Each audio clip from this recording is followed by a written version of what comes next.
Hello, എല്ലാവർക്കും ഫൈഹാസ് വേൾഡിലോട്ട് സ്വാഗതം. അപ്പോൾ ഇന്നത്തെ വീഡിയോ നഴ്സറിയിൽ നിന്നൊക്കെ മേടിക്കുന്ന റോസ് എങ്ങനെയാണ് നട്ടുപിടിപ്പിക്കേണ്ടത് എന്നുള്ള ഒരു വീഡിയോ ആണ്. അപ്പോൾ എൻ്റെ ചാനൽ എല്ലാവരും ഒന്ന് മറക്കാതെ സബ്സ്ക്രൈബ് ചെയ്യണേ, ലൈക്ക് ചെയ്യണേ. അപ്പോൾ ഇത് കണ്ടോ, ഇത് ഞാൻ 4 റോസ് 100 രൂപയ്ക്ക് മേടിച്ചതാണ്. അപ്പോൾ 4 എണ്ണം 100 രൂപയ്ക്ക് കിട്ടിയതായത് കൊണ്ട് തന്നെ അത്ര വലിയ ഗുണമുള്ള ചെടിയല്ല. പക്ഷേ നമ്മൾ നല്ല രീതിയിൽ നട്ടുപിടിപ്പിച്ചാൽ എത്ര മോശമായ ചെടിയാണെങ്കിലും അതിന് ചെറിയൊരു പച്ചപ്പുണ്ടെങ്കിൽ അത് മുളച്ചു വരും.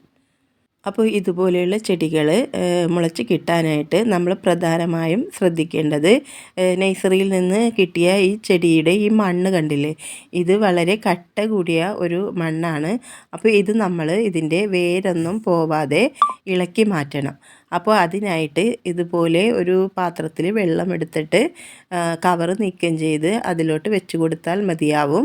അപ്പോൾ ഈ മണ്ണ് അലിഞ്ഞ് കിട്ടും. നമ്മൾ കൈകൊണ്ട് ഒന്ന് പതുക്കെ ഒന്ന് ആ വേരൊന്നും പൊട്ടാതെ ഒന്ന് ഇളക്കി കൊടുത്താൽ മതി. കണ്ടില്ലേ, ഇത് ഞാൻ അതുപോലെ ഇളക്കിയെടുത്ത റോസാണ്. കണ്ടില്ലേ, ഒരു തരി മണ്ണില്ലാതെ വേരൊന്നും പൊട്ടാതെ തന്നെ ഞാൻ ഇളക്കിയെടുത്തിട്ടുണ്ട്. എന്നിട്ട് അതൊരു കപ്പിൽ വെള്ളം എടുത്തിട്ട് അതിലോട്ട് ഇറക്കി വെക്കുക. ഒരു അരമണിക്കൂറോളം ആ കപ്പിലെ വെള്ളത്തിൽ ചെടികൾ മുക്കി വയ്ക്കണം. അതിനുശേഷം നമുക്ക് പോട്ടിംഗ് മിക്സ് തയ്യാറാക്കി എടുക്കണം.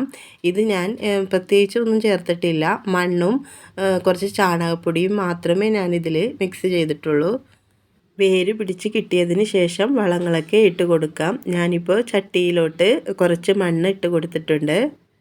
4 റോസ് നടാനായിട്ട് 4 ചട്ടിയിൽ കുറച്ച് മണ്ണിട്ട് വെച്ചിട്ടുണ്ട്. ഇനി റോസ് ഓരോന്നായിട്ട് നട്ട് കൊടുക്കണം. മണ്ണ് മാറ്റി കൊടുത്ത ചെടി വെള്ളത്തിൽ ഒരു അരമണിക്കൂറെങ്കിലും വെക്കണം, അല്ലെങ്കിൽ ചെടികൾക്ക് ക്ഷീണം ഉണ്ടാവും. കണ്ടില്ലേ, ഇതുപോലെ വെള്ളത്തിൽ ഇറക്കി വെക്കണം. ഇനി ഒരെണ്ണം കൂടി എനിക്ക് മണ്ണ് മാറ്റാനുണ്ട്. അപ്പോൾ വേരൊന്നും പൊട്ടാതെ നല്ല രീതിയിൽ തന്നെ മണ്ണ് പതുക്കെ പതുക്കെ ഇളക്കി മാറ്റണം വെള്ളത്തിൽ വെച്ചിട്ട്. മണ്ണിളക്കി മാറ്റിയതിന് ശേഷം അരമണിക്കൂർ വെള്ളത്തിൽ മുക്കി വെച്ചിട്ട് ഈ ചെടികൾ നട്ട് കൊടുക്കാം. അപ്പോൾ ഞാൻ ദേ 4 ചെടികളും നട്ട് കഴിഞ്ഞിട്ടുണ്ട്. ഇനി ഇതിൽ ഉണങ്ങിക്കിടക്കുന്ന ഇലകളും ഇതിൻ്റെ മുട്ടുമൊക്കെ കട്ട് ചെയ്ത് മാറ്റിയാൽ വളരെ പെട്ടെന്ന് തന്നെ വേര് പിടിക്കുന്നതായിരിക്കും. ഇനി നല്ല രീതിയിൽ തന്നെ നനച്ചു കൊടുക്കാം. നട്ട് കഴിയുമ്പോൾ നല്ല രീതിയിൽ നന കൊടുക്കണം. അതിനുശേഷം മണ്ണ് ഡ്രൈ ആവുന്നതിനനുസരിച്ച് മാത്രം നന കൊടുക്കുക. ഒരുപാട് വെള്ളമൊന്നും ഒഴിച്ചു കൊടുക്കരുത്. അപ്പോൾ ഇത് വേര് പിടിച്ച് കിട്ടിയതിന് ശേഷം ഞാൻ അടുത്ത വീഡിയോയിൽ ഇതിൻ്റെ അപ്ഡേഷൻ കാണിക്കാം. അപ്പോൾ ഇന്നത്തെ വീഡിയോ ഇത്രയേ ഉള്ളൂ. Okay, thank